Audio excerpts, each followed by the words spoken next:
On peut faire un petit schéma là. Je vais prendre le cas d'une loi.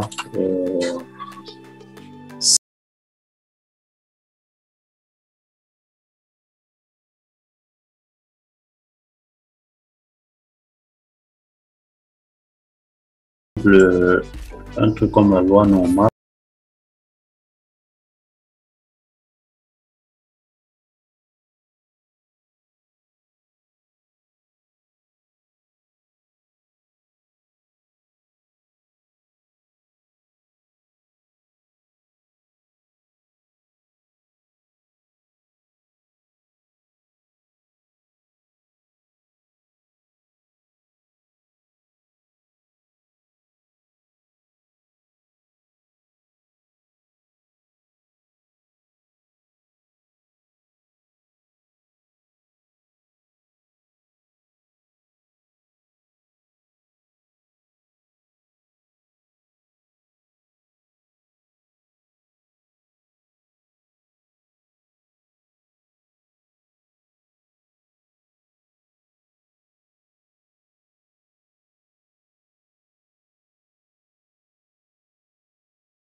Bon, l'idée de prendre 2,5% ici et 2,5% de l'autre côté, c'est d'avoir en tout cas 5%. Donc, on va dire que les probabilités qui sont dans les extrêmes, la somme des deux probabilités donne 5%. Et on sait que lorsqu'on a une loi normale, 95% de ces valeurs sont dans cette fourchette ici. Ça, c'est X. Ça, c'est moins X. Donc, ça, c'est, je prends le cas d'une loi symétrique comme la loi normale. Donc, 95% des valeurs d'une loi normale sont comprises entre X. Dans le cas d'une loi normale, c'est, je pense, 1,96. 95% des valeurs d'une loi normale sont, par exemple, comprises entre moins 1,96 et 1,96.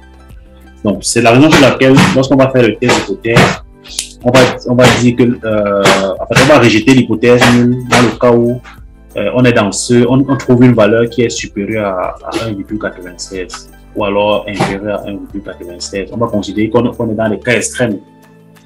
Donc, la plus-value, c'est un peu, en quelque sorte, une façon de contrôler le risque. La plus-value, c'est la probabilité que la statistique prenne des valeurs supérieures au seuil. Donc, qu'elle prenne des valeurs qui sont supérieures ici. Donc, la plus-value, là, lorsqu'elle est... En fait, la plus-value, c'est en fait la probabilité de la partie assurée. La partie que je viens d'assurer. Donc, l'aire de la partie assurée qui, dans la... Lorsqu'on somme les deux, ça fait 5%. C'est pour ça que lorsque la plus-value est inférieure à 5%, on rejette l'hypothèse nulle. Donc, c'est un peu ça, la schématisation qui permet souvent de mieux comprendre la notion de test d'hypothèse, de telle sorte que lorsque la plus-value est inférieure à 5%, on considère que on a rejeté l'hypothèse nulle, et lorsqu'elle est supérieure à 5%, on se contente juste d'accepter l'hypothèse nulle. Bon, mais par contre, avec la valeur critique, c'est plutôt l'inverse. Lorsque la valeur de la statistique se trouve de ce côté, donc est supérieure à la valeur critique, on rejette l'hypothèse nulle. Lorsqu'elle est inférieure, donc lorsqu'elle se trouve de ce côté, du côté de la loi, on accepte l'hypothèse nulle. Comment? La statistique du test, lorsqu'elle se trouve du côté de ce côté, si on utilise statistique de Fisher ou Kidder, voilà, etc. Voilà, donc on a le seuil qui est là, donc le seuil de 5% qui est là, qui est établi. Donc quand on regarde le seuil sur le tableau, par exemple? Oui, sur le tableau, par exemple, lorsque la statistique est inférieure au seuil, donc on considère qu'on est du côté de la loi, donc on accepte l'hypothèse nulle. Lorsque c'est supérieur, on suppose qu'on est du côté extrême, donc on rejette l'hypothèse nulle. Mais par contre, la plus-value, c'est plutôt le contraire. Lorsque la plus-value est supérieur à 5%, donc ça veut dire que ça se trouve de ce côté. Parce que 5%, la limite, c'est ici. C'est ça la limite à 5%. Mais lorsque la plus-value est supérieure à 5%, ça veut dire qu'on se trouve déjà du côté de la loi. Donc, on accepte l'hypothèse. Lorsqu'elle est inférieure à 5%, ça veut dire qu'on se trouve de ce côté, du côté des valeurs extrêmes. Donc, on rejette. C'est un peu ça la logique. Vous enregistrez le truc aujourd'hui aussi ou pas? Oui, j'enregistre. Oui, parce que là, ça c'est important. Là, surtout là, parce que moi je confondais toujours la conclusion entre p-value statistique. Oui, justement, c'est un élément très essentiel dans l'interprétation. Donc, en fait, c'est l'opposé. Quand c'est la p-value, le p-value c'est inférieur, c'est un rejet. Oui. L'hypothèse nulle, et supérieur, c'est l'acceptation. Mais si c'est la statistique, c'est l'inverse. C'est l'inverse. Voilà. Donc, si la statistique est inférieure au seuil. Voilà. Voilà, c'est un peu l'explication que je viens de donner. Lorsque la statistique est inférieure au seuil, ça veut dire qu'on est du côté de la loi, donc de ce côté. Parce que la loi, c'est la majorité. On prend la majorité. Ici, on prend les extrêmes de 5%. On peut aussi même prendre le seuil de 1%, hein, si on veut. Donc, de toute façon, si on s'est fixé le seuil de 5%, voici l'intervalle sur lequel on considère qu'on est dans la loi. Bon, maintenant, de ce côté, on considère qu'on est dans les extrêmes. Bon, maintenant, si la statistique est inférieure au seuil de significatif, au seuil, donc à la statistique seuil, on est du côté de la loi, donc on accepte l'hypothèse nulle. Si c'est supérieur, on rejette, puisqu'on n'est plus du côté de la loi, on est du côté extrême.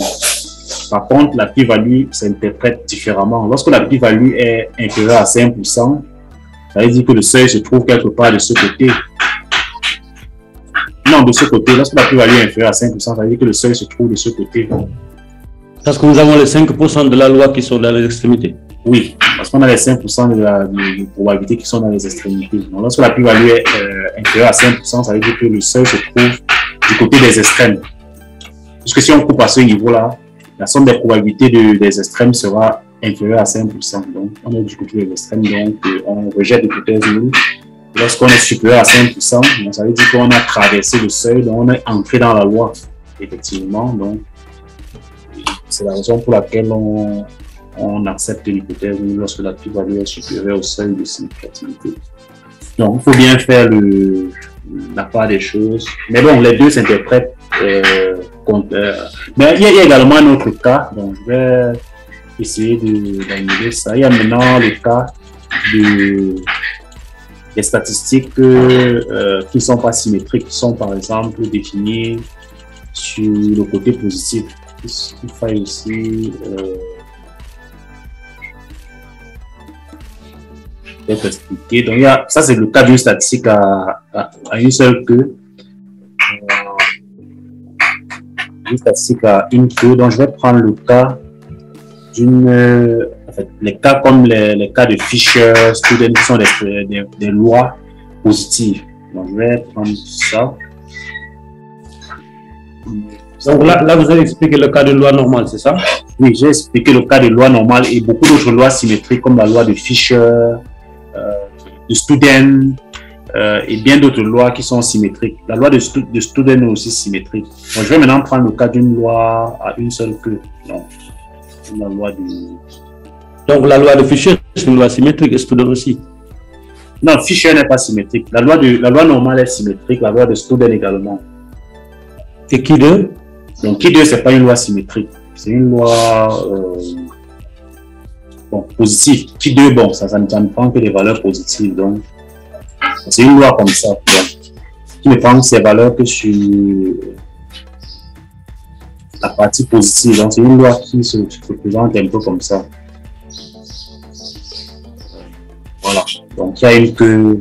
Bon, en général, dans le cas des lois comme Fisher, qui deux, la loi gamma, en fait, bref, toutes les lois positives là. Bon, en général, c'est un seul côté qu'on prend, donc on prend les 5% de ce côté, donc on a 5% ici directement. Donc, on ne fait pas comme dans le cas de donc, c'est des lois positives. Oui, c'est des lois positives. se prend des valeurs que sur 0 plus l'infini. Qui 2 c'est... Et la statistique de Wald, ou bien pareil, ou c'est une loi, ou c'est juste une statistique? Bon, la loi de Wald, en fait, c'est une loi bon, qui est un peu dérivée du test de Ki2, qui est issu du test de Ki2, mais le test comment dire, c'est pas le test d'indépendance du Ki2 qu'on connaît, mais plutôt le test d'ajustement de Ki2. Donc, c'est aussi une loi positive. La loi de statistique de Wald. Donc, bon, en fait, dans le cas des lois à une seule queue comme celle-ci, on sait que 5% de ces valeurs sont de ce côté. Donc, lorsqu'on est, bon, il y a le seuil de significativité qui est là. Donc, il y a le seuil. Donc, de telle sorte que lorsque la statistique du test sera inférieure au seuil, donc de ce côté, on va accepter l'hypothèse nulle. Et lorsque la statistique du test sera supérieure au seuil, on va rejeter l'hypothèse nulle, donc parce qu'on est dans le cas des cas extrêmes. Donc, ça sera pareil pour la p-value. Lorsque la p-value sera inférieure à 5%, donc ça voudra dire qu'on est de ce côté. De ce côté, donc on va rejeter l'hypothèse nulle. Et lorsqu'elle sera inférieure à 5%, donc ça veut dire qu'on va se situer supérieure à 5%, ça veut dire qu'on se situe de ce côté, donc on va accepter l'hypothèse nulle. Donc, la particulière différence ici. Pardon? La conclusion reste la même chose précédemment. La conclusion, c'est la même chose, mais sauf que dans les lois symétriques, bon, en fait, si on avait une loi qui venait comme ça, donc une loi symétrique qui avait à la fois des valeurs positives et négatives, donc ici, il y a deux. En fait, bon, on a le cas où on peut être soit il y a x et moins x. Donc, il peut arriver que pour une loi symétrique, la p-value, en fait, le seuil, la statistique du test peut être soit inférieure à x, à moins x, ou alors supérieure à x. Donc, en valeur absolue. Si on avait, par exemple, dans une loi symétrique, par exemple, p-value égale une valeur négative, moins 2 ou moins 1. En fait, la p-value ne peut pas être négative. C'est plutôt la statistique qui peut être négative. La statistique du test. Et si la statistique est négative? Bon, si elle est négative et qu'elle est inférieure au seuil, à moins x, on va considérer qu'on est dans le cas extrême. Donc, en fait, dans le cas de statistique symétrique, c'est la valeur absolue. Parce qu'on peut être inférieur à x, mais être inférieur à moins x, donc là, on reste toujours dans le cas extrême. Donc, c'est en valeur absolue alors au final? Oui, donc c'est en valeur absolue, c'est ça la particularité, c'est en valeur absolue. Parce que dans le cas de loi positive, dès qu'on est inférieur, on considère, puisqu'on sait de toutes les façons que ça ne sera jamais négatif, mais il faut faire attention dans le cas de statistiques symétriques, parce que dans tous les cas, c'est des valeurs positives, quoi. Oui, voilà. Donc, dans les cas de statistiques symétriques, maintenant, où on a des valeurs négatives, c'est là où il faut faire attention. On peut être inférieur au seuil, mais être inférieur à son opposé. Donc, en valeur absolue, on doit être inférieur au seuil pour pouvoir accepter l'hypothèse.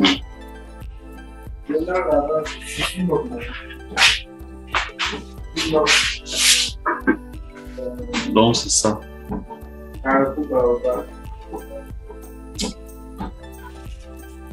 Ok, donc je pense que c'était bon pour l'interprétation des tests d'hypothèse. Ça c'est une notion qui est souvent très capitale parce que beaucoup de personnes sont souvent, parfois ne savent plus vraiment quoi prendre comme décision, où on dit parfois tantôt que c'est inférieur, peut-être la p-value, tantôt c'est inférieur, tantôt c'est supérieur, tantôt c'est le seuil, et puis bon, parfois ça crée un peu de confusion. Bon, schématiser comme ça, je pense que ça permet de mieux appréhender la chose.